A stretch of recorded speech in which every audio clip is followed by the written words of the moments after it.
Hi guys, এই ভিডিওতে আমরা দেখবো যে সোয়াগার ইউআই কি and কিভাবে সোয়াগার ইউআই ইমপ্লিমেন্ট করতে হয়। তো সোয়াগার ইউআই হলো এমন একটা ইউজার ইন্টারফেস যেখান থেকে আমরা আমাদের এপিআই গুলোকে দেখতে পারবো আর সেই এপিআই গুলোকে কল করতে পারবো। তো এই সোয়াগার ইউআইতে আমাদেরকে প্রথমে অথেন্টিকেশন বেয়ারার টোকেন ইনসার্ট করতে হয়।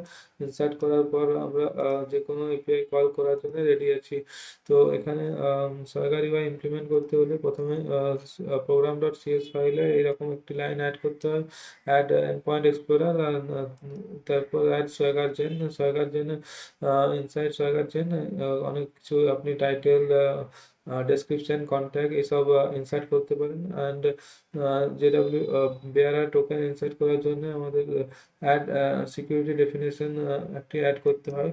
তো এবার এই অংশটি অ্যাড হয়ে যাওয়ার পর আমাদের সোয়াগার ইউআই রেডি হয়ে যাবে। আর আমাদের কন্ট্রোলারে আমরা চাইলে প্রতিটি এন্ড পয়েন্টে কিছু ডেসক্রিপশন অ্যাড করতে পারি, যেমন কিছু সামারি, আর ওই এন্ড পয়েন্টটি কী ধরনের প্যারামিটার অ্যাকসেপ্ট করে সেসব আমরা ডেসক্রাইব করতে পারি as an XML format, in XML format.